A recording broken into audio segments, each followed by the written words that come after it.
ವಿದ್ಯಾರ್ಥಿಗಳಿಂದ ಶೌಚಾಲಯದ ಗುಂಡಿಯನ್ನ ಸ್ವಚ್ಛ ಮಾಡಿಸಿದ ಪ್ರಕರಣ. ವಿದ್ಯಾರ್ಥಿಗಳಿಂದ ಶೌಚಗುಂಡಿಯನ್ನ ಸ್ವಚ್ಛಗೊಳಿಸಿದ ಪ್ರಕರಣಕ್ಕೆ ಸಂಬಂಧಪಟ್ಟಂತೆ ಕೋಲಾರ ಜಿಲ್ಲಾ ಉಸ್ತುವಾರಿ ಸಚಿವ ಭೈರತಿ ಸುರೇಶ್ ಅವರು ಭೇಟಿ ಕೊಟ್ಟಿದ್ದಾರೆ.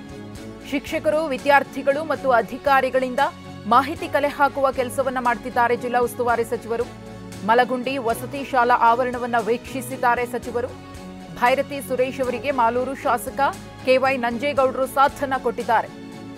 ಮಾಲೂರು ತಾಲೂಕಿನ ಎಲುವನಹಳ್ಳಿ ಬಳಿಯ ಶಾಲೆ. ಈ ಶಾಲೆಯಲ್ಲಿ ಅಮಾನವೀಯ ಘಟನೆ ನಡೆದಿತ್ತು.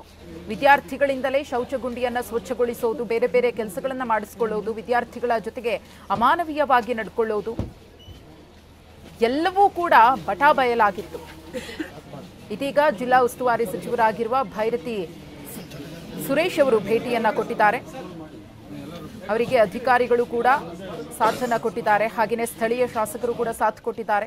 ಇದರ ಬಗ್ಗೆ ಸಂಪೂರ್ಣ ಮಾಹಿತಿಯನ್ನು ಕೂಡ ಕಲೆ ಹಾಕಿದ್ದಾರೆ. ದೃಶ್ಯಾವಳಿಗಳಲ್ಲಿ ಗಮನಿಸ್ತಾ ಇದ್ದೀರಿ. ಮಾಲೂರು ತಾಲೂಕಿನ ಎಲುವಳ್ಳಿ ಬಳಿಯ ಶಾಲೆ. ಮೊರಾರ್ಜಿ ದೇಸಾಯಿ ವಸತಿ ನಿಲಯದ ಮಕ್ಕಳನ್ನ ಅಮಾನವೀಯವಾಗಿ ನಡೆಸ್ಕೊಳ್ತಾ ಇದ್ರು. ಅವರಿಗೆ ಕಠಿಣಾತಿ ಕಠಿಣ ಶಿಕ್ಷೆಗಳನ್ನ ಕೊಡ್ತಾ ಇದ್ರು. ಇದೆಲ್ಲವೂ ಕೂಡ ಬಯಲಾದ ಬೆನ್ನಲ್ಲೇ ಶಿಸ್ತು ಕ್ರಮವನ್ನು ತೆಗೆದುಕೊಳ್ಳಲಾಗಿತ್ತು ಪ್ರಾಂಶುಪಾಲರು ಸೇರಿದಂತೆ 4 ವಿರುದ್ಧ.